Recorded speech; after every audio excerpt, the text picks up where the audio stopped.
भारत माता की जय। वंदे वंदे वंदे वंदे। आप सभी का बहुत बहुत धन्यवाद।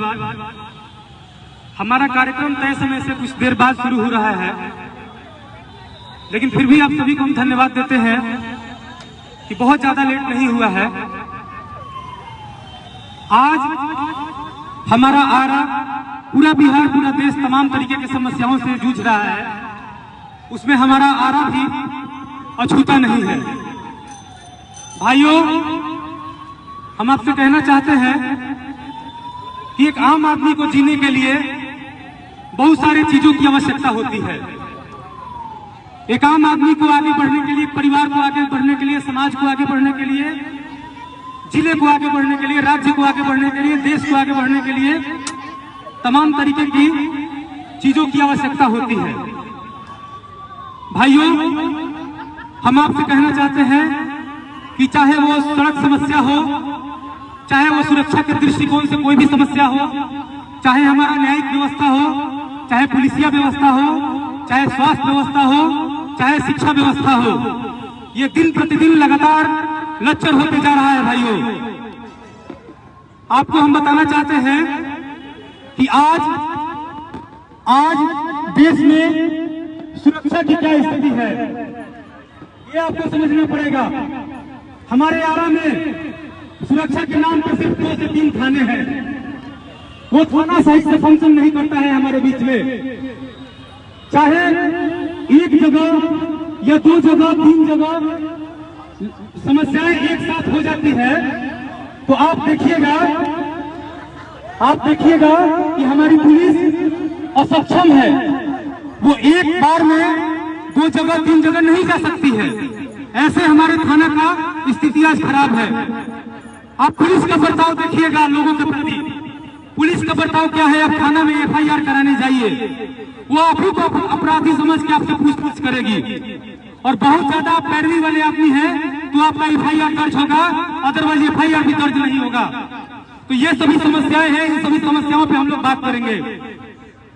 आप देखिएगा पुलिस का बर्ताव दिन प्रतिदिन कितना खराब होते जा रहा है हमारे लिए। आप कोई भी पुलिस को देखिएगा, वो आपसे गाली देके बात करता है। अगर वो ट्रैफिक का समस्या देखने वाला पुलिस हो रोड पे, आप देखिएगा कि जाम लगा हुआ है, लेकिन वो खड़ा होके वो व्यवस्था को देखता नहीं है। अगर कोई भी VVIP अगर मूवमेंट हो जाता है तो आप देखिएगा तब वो थोड़ा सक्रिय होता है, अदरवाइज उसको कोई मतलब नहीं है आम जनता की समस्या से। भाइयों, इन सभी समस्याओं पे बात कौन करेगा? इन सभी समस्याओं पे बात कौन करेगा? और बात कौन करेगा भाई? तो हमारे जनप्रतिनिधि, हमारे जनप्रति, चाहे सांसद हो, चाहे हमारे विधायक हो, और चाहे नगर निगम के हमारी मेयर साहिबा हो, इन लोगों को आरा के जनता के समस्या से कोई लेना देना नहीं है। ये सिर्फ और सिर्फ अगड़ा पिछड़ा करके, हिंदू मुसलमान करके यहाँ पे वोट लेता है, और वोट लेने के बाद पैसा उगाही का खेल खेलने लगता है। आप कोई भी समस्या लेके हमारे सांसद महोदय पास जाइए, हमारे सांसद पे आप जाइएगा, वो क्या कहते हैं कि हमारा जिलाधिकारी कोई सुनता नहीं है, सरकार में लोग कोई सुनता नहीं है। आप विधायक जी के पास जाइए तो विधायक जी आरा में रहते ही नहीं। आप मेयर के पास चले जाइए, मेयर हमारे इतने नकारे हैं, मेयर प्रतिनिधि, कि कोई भी आरा की समस्या पे वो लोग बात नहीं कर रहा है। आप चले जाइए, आप सड़क पे देखिए, सड़क पे बारिश नहीं हो रहा है, फिर भी नाली ऊपर है और सड़क हमारा नीचे है। अगर हम गलत कहेंगे तो हमारी बात को काटिएगा आप लोग। आप नाली का समस्या हो, सड़क का समस्या हो, सड़क लगातार संकीर्ण होते जा रहा है। सड़क पे आप देखिएगा सड़क का अधिग्रहण होते जा रहा है अवैध तरीके से।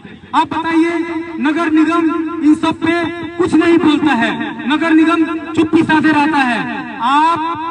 आप आरा में कहीं से एंट्री कीजिए, किसी भी क्षेत्र से एंट्री कीजिए आरा में, आप देखिएगा कि कचरा का अंबार लगा रहता है, कचरा का अंबार लगा रहता है। भाइयों, आप देखिए, बाहर से कोई भी आता है तो आरा के बारे में हंसता है, कहता है कि 1200 करोड़ 1300 करोड़ वाला बजट वाला जो हमारा नगर निगम है, वो क्या आरा में साफ सफाई भी नहीं करा सकता है? वो साफ सफाई भी नहीं करा सकता है हमारा आरा का नगर निगम।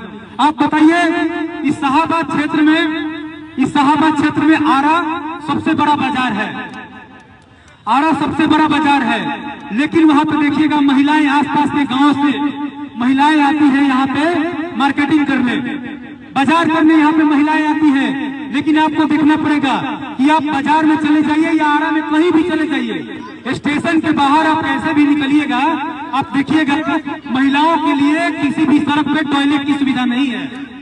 आप बताइए, नगर निगम को हम लोग क्यों चुनते हैं? नगर निगम में मेयर वार्ड पार्षद को क्यों चुनते हैं? नगर निगम का जो भी लोग हैं वो हमारे आरा को एक साफ सुथरा सड़क भी नहीं दे सकते हैं। 1300 करोड़ बजट में वो सिर्फ और सिर्फ एक टॉयलेट भी नहीं दे सकते हैं। तो इन सभी समस्याओं पे बात करना पड़ेगा भाइयों। आप देखिए कि स्वास्थ्य व्यवस्था देखिए कितना लच्चर होते जा रहा है। आरा का स्वास्थ्य व्यवस्था का सिचुएशन ये है कि आरा के आसपास के गांव हो, वो जो भी रोगी हैं या आरा के 40 वार्ड के जो भी रोगी हैं, वो सिर्फ और सिर्फ कहाँ अस्पताल में इलाज कराने जाते हैं? तो सदर अस्पताल में। इलाज के नाम पे सरकारी हॉस्पिटल का सुविधा एकमात्र सदर अस्पताल है, और उससे एक और प्राइमरी हेल्थ केयर के नाम पे, प्राथमिक स्वास्थ्य केंद्र के नाम पे क्या है, तो ब्लॉक में आपको एक प्राथमिक स्वास्थ्य केंद्र है। लेकिन स्थिति आपको इतना खराब है, गंदगी आपको इतना मिलेगा। आप इमरजेंसी के नाम पे आप चले जाइए सदर अस्पताल में, इमरजेंसी के नाम पे भी डॉक्टर आपको नहीं मिलेंगे। कई ऐसे समस्याएं हैं, कई ऐसे वीडियो देखने के लिए सामने मिला है। कई बार हम ऐसे मौके पर गए हैं जहां पे इमरजेंसी में हमारे डॉक्टर नदारत है। इमरजेंसी में कोई भी रोगी जाता है तो वहां पे क्या है, आंख का डॉक्टर भी आपको चेक करता है। आप बताइए, आजादी का 75 साल बाद भी आज हम लोग इन सभी समस्याओं से जूझ रहे हैं। ब्लॉक के हॉस्पिटल में चले जाइए, वहां पे जितने भी हैं, जहां पे ऑथराइज डॉक्टर हैं, वो क्या करते हैं, वो आएंगे अपना हाजिरी बनाएंगे और फिर लौट जाएंगे। उनको आरा की जनता से सरोकार नहीं है, वहां के मरीजों से सरोकार नहीं है। डॉक्टर की यहाँ पे स्थिति ये है कि आप अगर सदर अस्पताल में जाते हैं, आप देखिएगा कि सदर अस्पताल में जाते हैं और डॉक्टर आपका इलाज करते हैं। डॉक्टर एक तो फिर होता है, और किसी तरीके से आप वहां पे पहुंच भी जाते हैं, तो अगर आपकी बड़ी बीमारी है तो आप किसी तरीके से इलाज करते हैं। इलाज करने के बाद वो चले जाते हैं और पीछे किसको छोड़ जाते हैं, आपको और हमारी उम्र का एक दलाल वहां पे रहता है। वो दलाल क्या करता है, वो दलाल डॉक्टर के बारे में बताएगा कि फलाना डॉक्टर ये है, फलाना डॉक्टर ये है, फलाना डॉक्टर से हमारा क्या है, जान पहचान है। और तो और उससे आगे बढ़ के क्या कहेगा वो दलाल ये कहेगा कि आप यहाँ पे सरकारी हॉस्पिटल में आइएगा, यहाँ पे बहुत गंदगी है, ये है, वो है, दैट है, आप चलिए हम डॉक्टर साहब के निजी क्लिनिक आपका हम इलाज करा देते हैं, निजी क्लिनिक में आपका इलाज करा देते हैं। अगर आप हमारे साथ चलते हैं तो इतना प्रतिशत का हम छूट भी दिला देंगे। और बरगला के वो आम जनता, लोअर मिडिल क्लास के लोग को, गरीब निरीह जनता को वो बरगला फुसला के कमीशन खाने के लिए वो डॉक्टर के पास ले जाता है। आप बताइए कि वो डॉक्टर की क्या भूमिका है? वो इसीलिए नौकरी कर रहा है कि जो सदर अस्पताल का रोगी है उसको घुमा फिरा के मैनिपुलेट करके अपने प्राइवेट हॉस्पिटल में जाए, निजी संस्थान में ले जाए और वहां से उससे पैसा का उगाही करे। इस पे कौन बोलेगा? इस पे हमारे जनप्रतिनिधि बोलेंगे, लेकिन जनप्रतिनिधि को इससे कोई मतलब नहीं है। भाइयों, आपको हम कहना चाहते हैं कि ये सिर्फ और सिर्फ सदर अस्पताल से और एक प्राथमिक सेवा केंद्र जो हमारा है स्वास्थ्य केंद्र है हमारा ब्लॉक में, इससे आरा का भीड़ नहीं होगा। आप देखिए, किसी को अगर बुखार भी हो जाता है, 1-2 दिन 3 दिन रह जाता है, तो वो सदर अस्पताल में ही जाता है। वो प्राइवेट अस्पताल में इसलिए नहीं जाता है क्योंकि वहां पे पैसा का उगाही ज्यादा है। हम आपसे कहना चाहते हैं कि अगर आप 40 वार्ड है आरा में, कम से कम गांव की बात भी हम छोड़ देते हैं, आरा में 40 वार्ड है, 10 वार्ड पे या 6 या 8 या 10 वार्ड पे आपको एक प्राथमिक स्वास्थ्य केंद्र खोलनी चाहिए।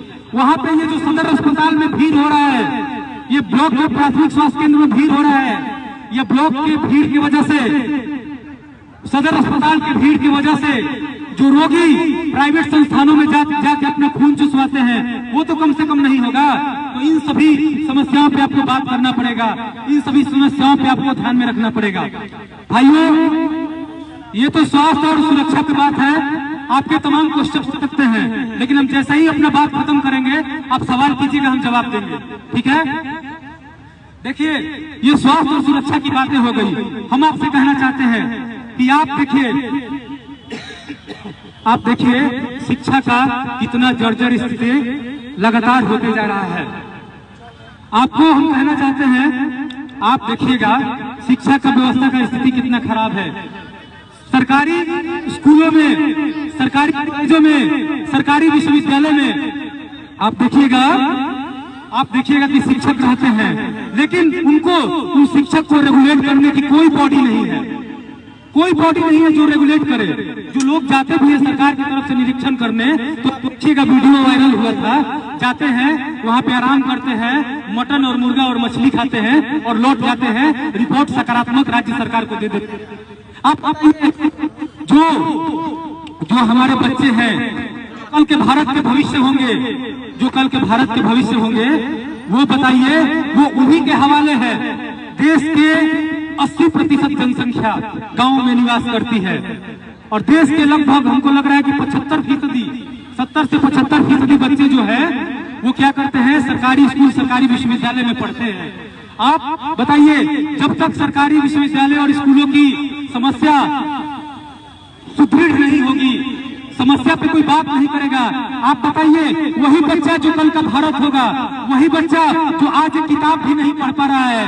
अगर आप दूसरे तीसरे कक्षा के बच्चों को सरकारी स्कूल में जाकर उनसे पूछिएगा कि आप बताइए पढ़िए, तो वो बच्चा पढ़ नहीं पा रहा है। और कुछ ऐसे बच्चे हैं जो वाकई में बहुत अच्छे पढ़ने वाले हैं, लेकिन उनको बढ़िया शिक्षा नहीं मिल पा रहा है। तो इन सभी बातों पे आपको ध्यान देना पड़ेगा। ये हम अपना निजी अनुभव बता रहे हैं भाई।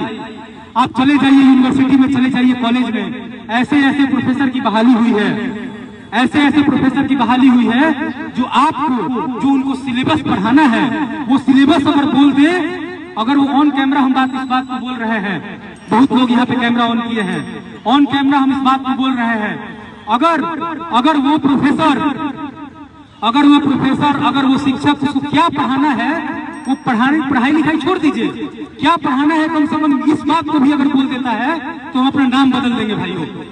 बहुत से ऐसे शिक्षक हैं जो पढ़ाते हैं, जो लिखाते हैं, पढ़ाने और लिखाने के लिए लगातार जद्दोजहद करते हैं, लेकिन बहुत से ऐसे शिक्षक वो भी हैं जिनको पढ़ाई लिखाई से कोई मतलब नहीं है। एक कुर्सी आगे लगाएंगे, एक कुर्सी पीछे लगाएंगे, पैर अपना आगे फेंकेंगे और वहीं सो जाएंगे। आप बताइए, जिनकी जिम्मेवारी कल के भारत को गढ़ने में है, वो प्रोफेसर, वो शिक्षक अपने कर्तव्य के प्रति इतना उदासीन है, आप बताइए भारत कैसे बन पाएगा, आरा कैसे बन पाएगा, भोजपुर कैसे बन पाएगा, बिहार कैसे बन पाएगा? ये हमारे और आपके आगे सवाल है। भाइयों, कुछ दिन पहले पाकिस्तान के कायराना हमले में हमारे कुछ देश के नागरिकों की जान गंवानी पड़ी। उसके कुछ दिनों बाद हमारी भारत सरकार ने बदला लेने का प्रयास किया। उस प्रयास में भारत सरकार सफल हुई। लेकिन आप उसमें देखिएगा, जो ट्रेडिशनल वार होता था, जो कन्वेंशनल वार होता था, जो तोप गोलों बम बंदूक से वार होता था, उस तरीके का वार नहीं हुआ है। वार कैसे हुआ है? AI ड्रिवन टेक्नोलॉजी टूल से वार हुआ है, ड्रोन से हुआ है, S-400 ब्रह्मोस, ये आप देखिएगा चर्चा में आया है। आप देखिएगा तुर्की का ड्रोन पाकिस्तान ने इस्तेमाल किया है, चाइना का ड्रोन पाकिस्तान ने इस्तेमाल किया है। आप बताइए, आप समझिए कि लगातार आर्टिफिशियल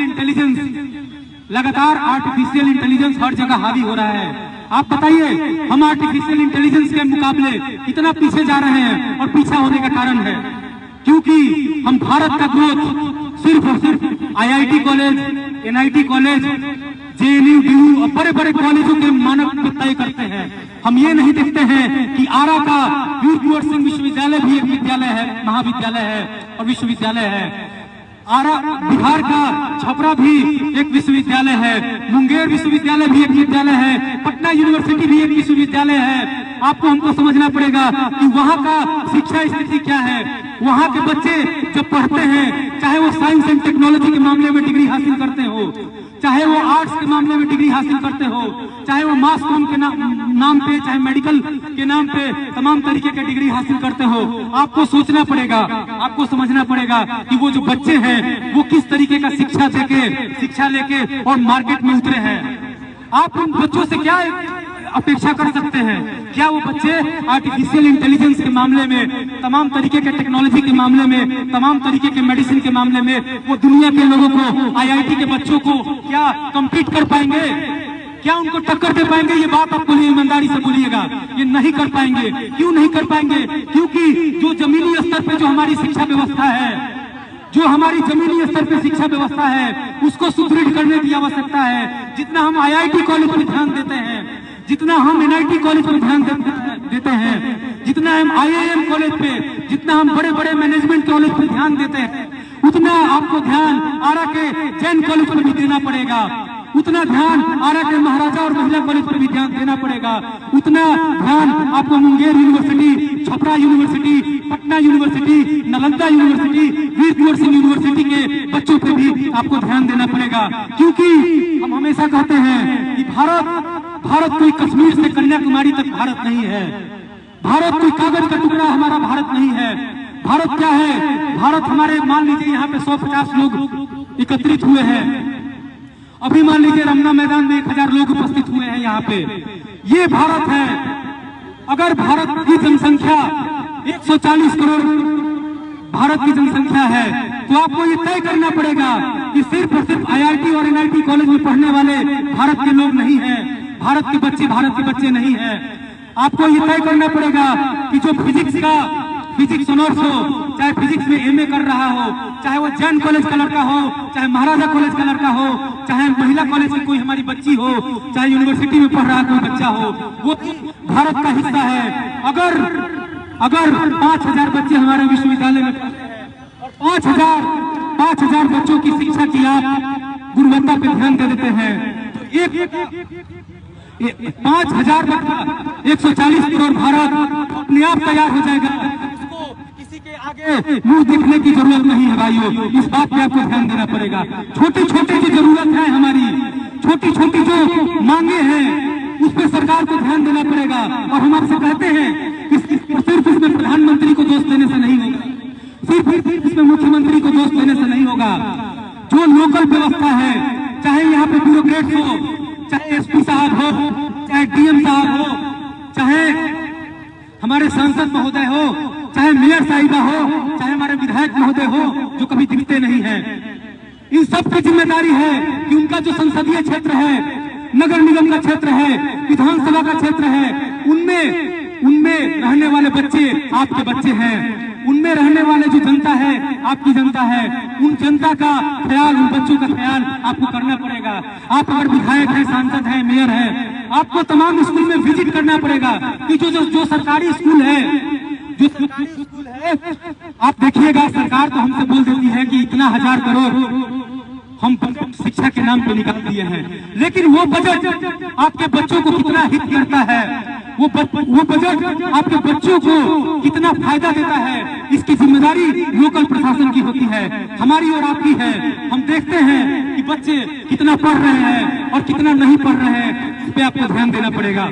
आइयो, आपको हम बताना चाहते हैं, हम ऑपरेशन सिंधु की बात कर रहे थे, हम आपसे हमेशा कहना चाहते हैं कि भारत का जो भौगोलिक स्थिति है, भारत का भौगोलिक स्थिति है, ये हम बोल रहे हैं, भारत हमेशा खतरा में रहा है। चाहे आजादी पहले की बात हो, चाहे आजादी के बाद की बात हो, भारत हमेशा खतरा में रहा है। इसका जीता जागता उदाहरण हम बता रहे हैं आपको। भारत कभी भी किसी राष्ट्र पे पहले हमला नहीं किया है। आप देखिएगा, कश्मीर पे, जम्मू कश्मीर पे पाक के जो सेना है हमला किए। आप देखिएगा 62 में जब हमारे नेहरू जी प्रधानमंत्री थे, वो हिंदू चीनी भाई भाई करते थे, वो चाइना को लेकर बिल्कुल अस्वस्थ थे, उनको लगता था कि चाइना हमारा बड़ा भाई है, चाइना से हमें कोई दिक्कत नहीं है, चाइना ने हमारे साथ विश्वासघात किया भाइयों।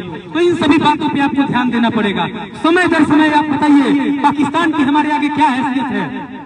आप बताइए वो कारगिल में हमला क्यों करता है, कारगिल युद्ध क्यों होता है?